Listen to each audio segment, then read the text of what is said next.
नमस्कार दोस्तों, स्वागत है आपका हमारे channel target for IAS and MPPSC with के। आज है 30 अप्रैल 2021 और हम लोग डिस्कस करेंगे आज का मध्य प्रदेश का करंट अफेयर।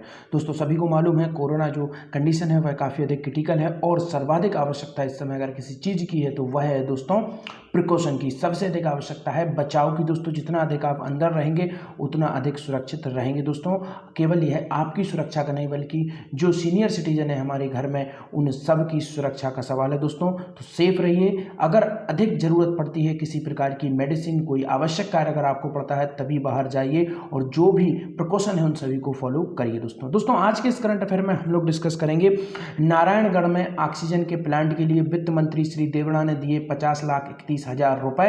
यह किस जिले में है दोस्तों? तो यह काफ़ी अधिक इंपॉर्टेंट है दोस्तों फैक्ट, क्योंकि इस समय सबसे अधिक आवश्यकता अगर किसी चीज़ की है तो वह है ऑक्सीजन। और ऑक्सीजन आप देख सकते हैं इस तरीके के प्लांट्स होते हैं जहां पर ऑक्सीजन बनती है। तो इस ऑक्सीजन प्लांट के लिए मंजूरी दे दी गई है। तो यह ऑक्सीजन प्लांट किस जिले में बनने वाला है? तो चलिए शुरू करते हैं हमारा आज का करंट अफेयर दोस्तों। If you visiting first time my channel please subscribe my channel, hit bell icon, never miss out new update. If you want to join my Telegram channel, link below description, you can go join my Telegram channel, there I will provide you PDF which is free of cost. आपको free of cost PDF मिलेगी मेरे Telegram channel पर। इस lecture की link description में है Telegram channel की, वहां से आप उसे प्राप्त कर सकते हैं। तो चलिए शुरू करते हैं। मध्य प्रदेश को अब तक कितने रेमडेसिविर इंजेक्शन की डोज प्राप्त हुए हैं? दोस्तों काफी अधिक इंपॉर्टेंट है। और अभी आप लोग सर्वाधिक अगर किसी चीज का नाम सुन रहे होंगे वैक्सीन के बाद या वैक्सीन से ज्यादा ही अगर आप किसी चीज का नाम सुन रहे होंगे, किसी दवा का नाम सुन रहे होंगे तो वह है रेमडेसिविर। दोस्तों काफी महंगी रेट पर भी यह मिल रही है। कहीं कहीं तो खबर यहाँ तक आई है कि 1 लाख रुपए तक में यह दवा मिली है, परंतु इसका रेट काफी कम है एक्चुअली। तो मध्य प्रदेश को दोस्तों अब तक कितने रेमडेसिविर के इंजेक्शन के जो डोज हैं वह प्राप्त हुए हैं केंद्र सरकार की ओर से? तो दोस्तों आपका ऑप्शन नंबर 1 है 2 lakh dose, 3 lakh dose, 5 lakh dose या फिर 6 लाख डोजेस। तो दोस्तों इसका राइट आंसर है ऑप्शन नंबर 1। तो मध्य प्रदेश गवर्नमेंट को 2 लाख डोजेस प्राप्त हुए हैं। किसके? रेमडेसिविर इंजेक्शन है इसके 2 लाख डोजेस प्राप्त हुए हैं। किसे? हमारे प्यारे मध्य प्रदेश को। तो यह काफी अधिक इंपॉर्टेंट है दोस्तों। कल मैंने आप लोगों को बताया था, अभी हमने देखा रेमडेसिविर के डोज को देखा, तो मैंने आपको कल बताया था कि मध्य प्रदेश में जो ऑक्सीजन एक्सप्रेस है वह कहां से आ रही है दोस्तों? तो वह आ रही है आपके झारखंड के जो बोकारो नामक जगह है, प्लांट्स है, वहां से ऑक्सीजन की प्राप्ति हो रही है मध्य प्रदेश को। और इसके साथ ही साथ दोस्तों मध्य प्रदेश गवर्नमेंट ने कुछ राज्य थे जिनसे ऑक्सीजन के लिए मदद मांगी थी। वह राज्य कौन कौन से थे दोस्तों? गुजरात से डेली बेसिस पर ऑक्सीजन की प्राप्ति हो रही है दोस्तों। गुजरात के बाद आपको बताना चाहूंगा दोस्तों मध्य प्रदेश गवर्नमेंट ने संपर्क साधा था महाराष्ट्र गवर्नमेंट, हिमाचल प्रदेश की गवर्नमेंट और इसी के साथ साथ छत्तीसगढ़ एवं जो आपका झारखंड है वहां की गवर्नमेंट से संपर्क साधा गया था मध्य प्रदेश गवर्नमेंट द्वारा। और झारखंड से जो एक्सप्रेस ऑक्सीजन एक्सप्रेस के नाम से जो प्रथम ट्रेन है वह मध्य प्रदेश पहुंचने वाली है। तो यह मैंने बताया आपको इंपॉर्टेंट फैक्ट। चलिए आइए देखते हैं। मध्य प्रदेश को अब तक 2 लाख रेमडेसिविर इंजेक्शन के डोज प्राप्त हुए दोस्तों। कोरोना संक्रमण की रोकथाम एवं मरीजों के उपचार के लिए राज्य शासन द्वारा व्यापक स्तर पर प्रबंध किए जा रहे हैं। आवश्यक दवाओं एवं उपकरणों के साथ रेमडेसिविर इंजेक्शन की उपलब्धता भी सुनिश्चित की जा रही है दोस्तों।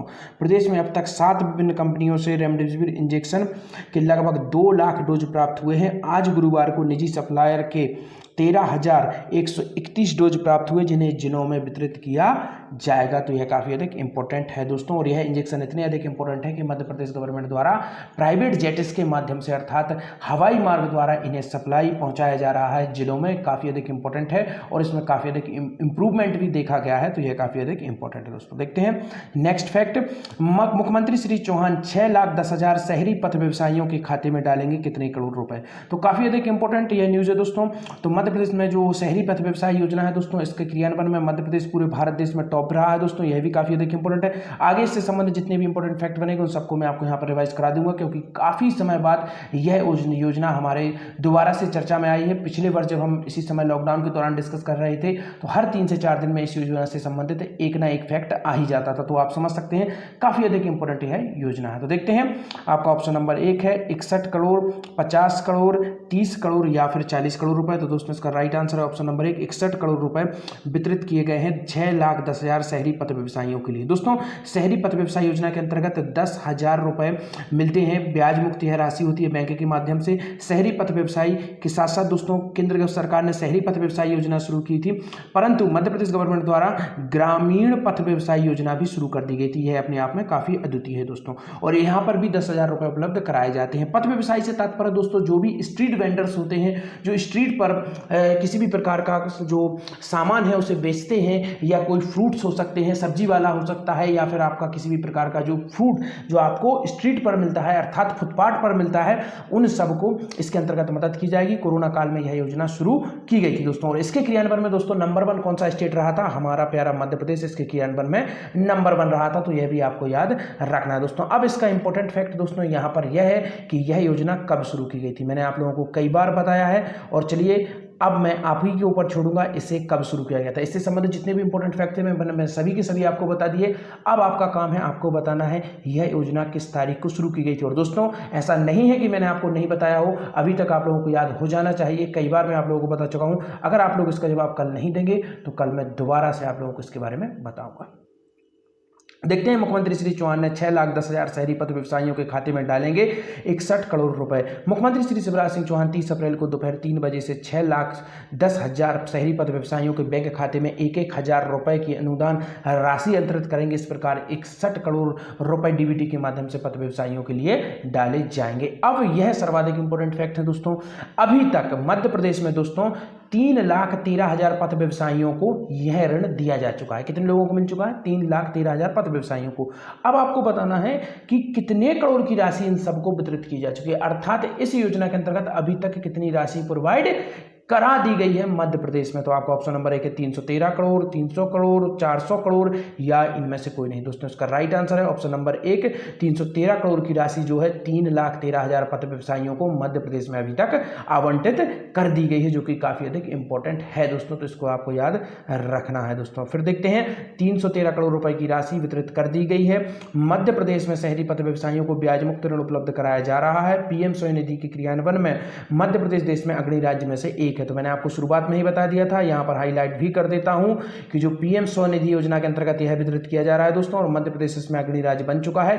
6,10,000 सत्यापित पद व्यवसायियों को लगभग 4,81,000 के आवेदन बैंक में लगाए जा चुके हैं दोस्तों, और इनमें से 3,44,000 पद व्यवसायियों को ऋण स्वीकृत किया गया है। प्रदेश में अभी तक 3,13,000 पद व्यवसायियों को 313 करोड़ रुपए की जो राशि है वह हस्तांतरित कर दी गई है, अर्थात वितरित कर दी गई है दोस्तों। काफी अधिक इंपॉर्टेंट यह योजना है दोस्तों। यहां पर आपको कुछ और अन्य इंपॉर्टेंट योजना बता देता हूं जो सदाबहार योजना के नाम से भी जानी जाती हैं। क्यों सदाबहार? क्योंकि किसी भी एग्जाम हो, कोई भी एग्जाम हो, उन एग्जाम्स में इन योजनाओं से संबंधित एक ना एक क्वेश्चन आ ही जाता है दोस्तों। तो यहां पर सबसे पहली योजना और सबसे फेवरेट योजना मध्य प्रदेश की और सबसे कारगर योजना मध्य प्रदेश की दोस्तों, लाडली लक्ष्मी योजना दोस्तों। कब शुरू की गई थी दोस्तों? 2007 में इसे शुरू किया गया था दोस्तों। तो यह भी काफी अधिक इंपॉर्टेंट है। 2007 में अप्रैल माह में इसे शुरू किया गया था। तो लाडली लक्ष्मी योजना इस समय शुरू की गई थी। अब एक और सेकंड इंपॉर्टेंट योजना जो काफी अधिक इंपॉर्टेंट दोस्तों, तीर्थ यात्रा योजना दोस्तों। मध्य प्रदेश ऐसा प्रथम राज्य था जिसने तीर्थ यात्रा योजना शुरू की थी।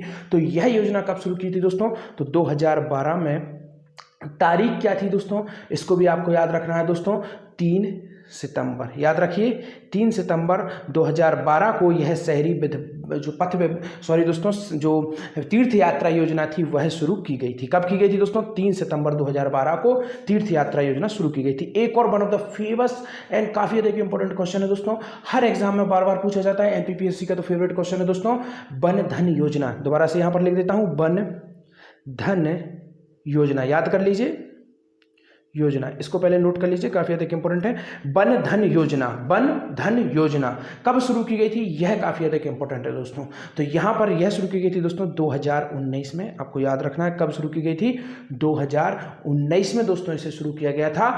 और तारीख क्या थी? 15 जुलाई। याद रखना है आपको, 15 जुलाई 2019 को वन धन योजना शुरू की गई थी। काफी अधिक इंपॉर्टेंट यह योजना है दोस्तों। इसके बाद आपको बताना चाहूंगा दोस्तों, राम रोटी योजना। लिख देता हूं यहां पर, राम रोटी योजना काफी अधिक इंपॉर्टेंट दोस्तों। यह सेशन काफी अधिक इंपॉर्टेंट होने वाला है, क्योंकि मेरी हमेशा कोशिश होती है कोई भी अगर क्वेश्चन करंट से संबंधित आता है तो उससे संबंधित जितने भी क्वेश्चन स्टैटिक जीएस के बन सकते हैं मैं सभी के सभी आपको कवर करा देता हूं। और यहां पर आपको बताना चाहूंगा दोस्तों, क्षमा चाहूंगा वीडियो बड़ी हो सकती है मगर हम कभी भी क्वालिटी से किसी भी प्रकार का कॉम्प्रोमाइज नहीं कर सकते, क्योंकि मेरा उद्देश्य केवल और केवल आपको पढ़ाना नहीं, आपके दिमाग में उस चीज को सेट करना है दोस्तों। केवल केवल आपको इन्फॉर्मेशन बताना नहीं है, आपके दिमाग में उस इन्फॉर्मेशन को हमेशा के लिए लॉन्ग मेमोरी में सेट करना भी मेरा उद्देश्य है दोस्तों। तो देखते हैं राम रोटी योजना कब शुरू की गई थी? 2010 को दोस्तों यह योजना शुरू की गई। तो इसके अंतर्गत 5 से 10 रुपए के अंदर रोटी उपलब्ध कराई जाती है। जो आप समझ सकते हैं, जो भी घर से बेघर लोग हैं, जो बस स्टैंड है, विभिन्न प्रकार के जो परिवहन यातायात के साधन है, वहाँ पर इस योजना का क्रियान्वयन किया जाता है दोस्तों। काफ़ी अधिक इंपॉर्टेंट योजना यह है दोस्तों। इसके बाद आपको बताना चाहूँगा दोस्तों, दीनदयाल अंत्योदय योजना काफ़ी अधिक इंपॉर्टेंट यह योजना है दोस्तों, और यह काफ़ी अधिक इंपॉर्टेंट है। दीनदयाल से संबंधित जितनी भी योजना है, 3-4 योजनाएं हैं जिनका नाम दीनदयाल से आता है। इसकी एक ट्रिक आपको बता देता हूँ दोस्तों, अधिकतम दीनदयाल से संबंधित योजना 2004 में शुरू हुई थी, और यही योजनाएं पूछी जाती हैं। तो आपको केवल क्लिक करना है अपने दिमाग में, दीनदयाल वर्ड जहाँ पर आए वहाँ पर 2004 आपको टिक कर देना है। लगभग 99% आप सही होंगे, क्योंकि दीनदयाल योजना से संबंधित 2 प्रमुख योजना है, दीनदयाल अंत्योदय, दीनदयाल गरीब उत्थान। तो यह दोनों की दोनों योजना 2004 में शुरू हुई थी। तो आप 2004 टिक करेंगे तो it will beneficial for you, it could be right. तो इसमें मोर चांसेस होंगे कि यह राइट हो जाए, आपका आंसर यह राइट होगा ही। तो दोस्तों यहाँ पर हमने कुछ इंपॉर्टेंट योजनाएं आपसे डिस्कस करी, कुछ और याद करने की कोशिश करता हूं मैं। अगर कुछ और इंपॉर्टेंट योजनाएं मुझसे छूट रही हो तो वह सब मैं आपको बताना चाहूँगा, और अगर कुछ योजनाएं ऐसी जो आपको लग रही हैं तो आप भी उनके बारे में बता सकते हैं, यह भी काफ़ी अधिक इंपॉर्टेंट होगा दोस्तों। तो लगभग जितनी भी योजनाएं हैं वो हम यहाँ पर कवर कर चुके हैं दोस्तों। जो इंपॉर्टेंट योजना है, जो बार बार क्वेश्चन पूछे गए एग्जाम में, उनसे संबंधित जितनी योजनाएं थी मैंने आपको यहाँ पर बता दी। देखते हैं आज का काफी अधिक इंपॉर्टेंट क्वेश्चन। नारायणगढ़ में दोस्तों ऑक्सीजन प्लांट के लिए वित्त मंत्री कौन है? देवड़ा जी, श्री देवड़ा ने 50,31,000 रुपए जारी कर दिए हैं। तो यह किस जिले में है? तो काफ़ी अधिक इंपॉर्टेंट दोस्तों, नारायणगढ़ जो है, और यहाँ पर ऑक्सीजन प्लांट के लिए वित्त मंत्री द्वारा 50,31,000 रुपये दे दी गए हैं, और यह किस जिले में है दोस्तों? देखते हैं। आपका ऑप्शन नंबर 1 है मंदसौर जिले में, सागर जिले में, होशंगाबाद जिले में, या फिर इनमें से कोई नहीं दोस्तों। इसका राइट आंसर है ऑप्शन नंबर 1, मंदसौर जिले में यह जो आपका ऑक्सीजन प्लांट है नारायणगढ़, यह लगाया जा रहा है। काफ़ी अधिक इंपॉर्टेंट है दोस्तों। मंदसौर जो आपका है, यहाँ पर यह नारायणगढ़ नामक स्थान है, यहाँ पर जो वित्त मंत्री देवड़ा हैं उनके द्वारा इसे मंजूर कर दिया गया है दोस्तों। मंदसौर से संबंधित कुछ इंपॉर्टेंट फैक्ट आपको बता देता हूँ। मंदसौर किस नदी के किनारे स्थित है दोस्तों? सिवना नदी के किनारे मंदसौर स्थित है। तो आपको याद रखना है मंदसौर किस नदी के किनारे पर है? जो आपका सिवना नदी है मंदसौर, वहीं पर इसी के किनारे स्थित है। तो यह काफ़ी अधिक इंपॉर्टेंट दोस्तों। सागर जिला नेक्स्ट काफ़ी अधिक इंपॉर्टेंट है। यहाँ पर बीना, अभी मैंने आप लोगों को बता चुका हूँ, कई बार बता चुका हूँ, बीना में 1000 बेड का अस्थायी अस्पताल शुरू कर दिया गया है, और यह शुरू किया गया है। बीना रिफाइनरी है जो कि ओमान के सहयोग से बनी हुई है, वहीं पर इसे शुरू कर दिया गया है दोस्तों। होशंगाबाद काफ़ी अधिक इंपॉर्टेंट होने वाला है यह जिला, क्योंकि औद्योगिक रूप से काफ़ी अधिक यहाँ पर जो कार्य हुए हैं वह यहाँ पर हुए हैं। लगभग 2 या 3 महीने पहले मैंने आप लोगों को बताया था, यहाँ पर लॉजिस्टिक हब बनाया जा रहा है। ऑक्सीजन के जो बड़े बड़े प्लांट्स हैं वह पहले ही यहाँ पर स्वीकृत कर दिए गए थे। तो और भी काफ़ी बड़े बड़े जो उद्योग धंधे हैं वह कहाँ पर शुरू होने वाले हैं? होशंगाबाद जिले में शुरू होने वाले हैं। काफ़ी अधिक इंपॉर्टेंट है। होशंगाबाद का कुछ हिस्ट्री आपको बता देता हूं दोस्तों। होशंग शाह द्वारा इसकी स्थापना की गई थी। वर्तमान में इसे नर्मदापुरम के नाम से भी जाना जाता है। होशंग शाह ने इसकी स्थापना की थी दोस्तों। और होशंग शाह की जो कब्र है वह कहाँ पर है दोस्तों? मांडू में है। याद रखिए आपको, होशंग शाह की कब्र कहाँ पर है? मांडू में है। और इसे मध्य प्रदेश का ताजमहल भी कहा जाता है। किसकी कब्र को मध्य प्रदेश का ताजमहल कहा जाता है? होशंग शाह की कब्र को मध्य प्रदेश का ताजमहल कहा जाता है। और यह कब्र कहाँ पर है? मांडू में है। कभी भी कंफ्यूजन नहीं होना आपको, क्योंकि अधिकतम स्टूडेंट्स क्या सोचते हैं कि इसने होशंगाबाद की स्थापना की है तो शायद इसकी कब्र कहाँ पर होगी? आपके होशंगाबाद में होगी, परंतु नहीं, यह मांडू में है दोस्तों। और मांडू को आनंद की नगरी भी कहा जाता है दोस्तों। और यहाँ पर एक और इंपॉर्टेंट फैक्ट बता देता हूं, भारत की, याद रखना आपको, काफी अधिक इंपॉर्टेंट है, जो होशंग शाह की कब्र थी, भारत की प्रथम निर्मित, कैसी निर्मित? सफेद संगमरमर से निर्मित प्रथम यह मकबरा था भारत का। होशंग शाह का जो मकबरा था, इसे बनवाया किसने था? महमूद खिलजी ने बनाया था दोस्तों। महमूद खिलजी कौन था? इसका पुत्र था। काफी अधिक इंपॉर्टेंट है। महमूद खिलजी कौन था? इसका पुत्र था। और आप लोगों ने कई बार नाम सुना होगा कि जो विजय स्तंभ है उसका निर्माण किसने कराया था? राणा कुंभा ने कराया था। तो इन दोनों के बीच में युद्ध हुआ था। किन दोनों के बीच युद्ध हुआ था? मोहम्मद खिलजी और राणा सांगा के बीच में। कब हुआ था दोस्तों? यह युद्ध हुआ था दोस्तों 1446 में। याद रख लीजिए, काफी अधिक इंपॉर्टेंट है, हिस्ट्री का क्वेश्चन है। 1446 में यह युद्ध हुआ था दोस्तों। और इस युद्ध में हुआ क्या था? इस युद्ध में हुआ यह था कि जो राणा सांगा थे और यहाँ पर मोहम्मद खिलजी थे, दोनों ही टाई हो गया था यह मैच। जिस तरीके से आप देखते हैं मैच टाई हो जाता है, कोई भी टीम नहीं जीतती, उसी प्रकार से इस युद्ध में भी कोई भी टीम नहीं जीती थी, परंतु दोनों ने अलग अलग दावे किए थे कि हम जीत गए और हम जीत गए। इसी उद्देश्य में राणा सांगा ने वहाँ पर विजय स्तंभ बनाया था। कि यहाँ पर इसने क्या किया था? महमूद खिलजी ने यहाँ पर इसने एक विजय मीनार बना दी थी। कहाँ पर? मांडू में। तो क्वेश्चन पूछ लिया जाता है, मांडू में विजय मीनार कहाँ पर किसने बनाई थी दोस्तों? और मांडू किस नदी के किनारे पर है दोस्तों? नर्मदा नदी के किनारे पर है, आनंद नगरी से कहा जाता है दोस्तों। और यह भी बता देता हूँ होशंगाबाद भी आपका नर्मदा नदी के किनारे ही है। तो यह थे कुछ इंपॉर्टेंट फैक्ट जो कि मैंने आपको यहाँ पर बताया। तो चलिए देखते हैं, नारायणगढ़ में ऑक्सीजन प्लांट के लिए वित्त मंत्री श्री देवड़ा ने दिए 50,31,000 रुपए। वित्त वाणिज्य कर योजना, आर्थिक एवं सांख्यिकीय एवं कोविड प्रभारी मंत्री। तो यह इतने सारे मंत्रालय इनके पास हैं, आपका वित्त हो गया, वाणिज्य कर हो गया, योजना हो गया, आर्थिक सांख्यिकीय हो गया, इन सब के यह प्रभारी मंत्री हैं। देवड़ा मंदसौर जिले के मल्हारगढ़ तहसील के अंतर्गत नारायणगढ़ में ऑक्सीजन प्लांट स्थापित किए जाने की स्वीकृति प्रदान की है इन्होंने। और मंत्री श्री देवड़ा ने प्लांट की स्थापना के लिए 50,31,000 रुपए की जो राशि है अपनी विधायक निधि से स्वीकृत कर दी है। तो यह काफी अधिक इंपॉर्टेंट है दोस्तों। तो चलिए आज का आपका क्वेश्चन काफी अधिक इंपॉर्टेंट क्वेश्चन है दोस्तों। तो आज का आपका क्वेश्चन है, कांग्रेस पार्टी की विधायक श्रीमती कलावती भूरिया का निधन, यह किस विधानसभा क्षेत्र की विधायक थी। मैंने आप लोगों को बताया था, कल डीपली तरीके से मैंने डिस्कस किया था और मैंने यह भी बताया था दोस्तों कि अब से मैं क्वेश्चन केवल आप लोगों से किस तरीके के क्वेश्चन पूछूंगा। मैं पूछूंगा आप लोगों से केवल और केवल करंट से संबंधित क्वेश्चन पूछूंगा, जो 1 या 2 दिन पहले बीच में हमने डिस्कस किए हैं उनसे ही डायरेक्ट क्वेश्चन पूछूंगा, क्योंकि बार बार आपको रिवाइज होंगे। चलिए कुछ इंपॉर्टेंट फैक्ट भी आपको यहां पर बता देता हूं, क्योंकि फैक्ट काफी अधिक इंपॉर्टेंट होते हैं। जिस तरीके से बोलते हैं हर एक फैक्ट जरूरी होता है, उसी तरीके से हर एक फैक्ट जरूरी होता है जब हम तैयारी करते हैं एग्जाम की। तो चलिए देखते हैं, यहां पर आपको बता देता हूं, कलावती भूरिया एक महिला है, यह सभी को याद होना चाहिए। तो मध्य प्रदेश में महिलाओं की संख्या मैंने कल आप लोगों को बताया था 20 थी, अब इनके निधन के बाद 19 संख्या हो गई है। ये तो हुई बात, परंतु अब मैं आपको बताऊंगा मध्य प्रदेश की प्रथम विधानसभा सत्र में आपको ले जाऊंगा, जो कि मैंने आपको बताया था 17 दिसंबर 1956 को मध्य प्रदेश का प्रथम विधानसभा सत्र शुरू हुआ था, जब मध्य प्रदेश की विधानसभा बनी थी। उस समय दोस्तों मध्य प्रदेश की प्रथम महिला मुख्यमंत्री मैं नहीं पूछ रहा हूं, सभी को मालूम है उमा भारती थी। मैं आप लोगों से नेता प्रतिपक्ष भी नहीं पूछ रहा हूं, सभी को मालूम है जमुना देवी थी। मैं आपसे उप मुख्यमंत्री भी नहीं पूछ रहा हूं, वह भी जमुना देवी थी। मैं आपसे केवल क्वेश्चन पूछ रहा हूं दोस्तों कि मध्य प्रदेश की प्रथम महिला मंत्री कौन थी। काफी अधिक इंपॉर्टेंट है दोस्तों, मंत्री कौन थी। तो इनका नाम याद रख लीजिए, पद्मावती। याद रख लीजिए पद्मावती जी जो इनकी नाम है। केवल एक महिला कैबिनेट मंत्री थी उस समय मध्य प्रदेश में, और मध्य प्रदेश की प्रथम महिला कैबिनेट मंत्री कौन थी, पद्मावती। तो याद रखना है आपको दोस्तों, मध्य प्रदेश की प्रथम जो महिला कैबिनेट मंत्री थी वह कौन थी, पद्मावती मध्य प्रदेश की प्रथम महिला कैबिनेट मंत्री थी, जो कि काफी अधिक इंपॉर्टेंट है दोस्तों। तो आपको याद रखना है कि मध्य प्रदेश की प्रथम महिला जो कैबिनेट मंत्री थी वह कौन थी, पद्मावती थी। और वर्तमान में आप सभी को मालूम है कि मध्य प्रदेश विधानसभा में 20 थे, परंतु इनके निधन के बाद कितनी महिलाएं बची हुई हैं, मध्य प्रदेश विधानसभा में 19 महिलाएं हैं। जैसे ही आगे बढ़ेगा घटेगा जो कुछ होगा मैं आपको बताता रहता हूं हमेशा से, समय समय पर दोस्तों। वीडियो अगर अच्छी लगी हो दोस्तों, दोबारा से कहूंगा हम सब एक परिवार हैं दोस्तों। वीडियो अगर अच्छी लगी हो तो जरूर लाइक करिए, कुछ कमेंट भी कर दीजिए दोस्तों। चुपचाप यूं ही चले जाना अच्छी बात नहीं है, कुछ भी कमेंट करिए, लाइक करिए। वीडियो अच्छी ना लगी हो तो डिसलाइक करिए, और वीडियो में कुछ कमी है, कुछ सुधार की आवश्यकता है तो वह सब आप अपने जो भी सुझाव है you can providing me in my comment section, which will very helping for me to understand what you need and what can I do for you.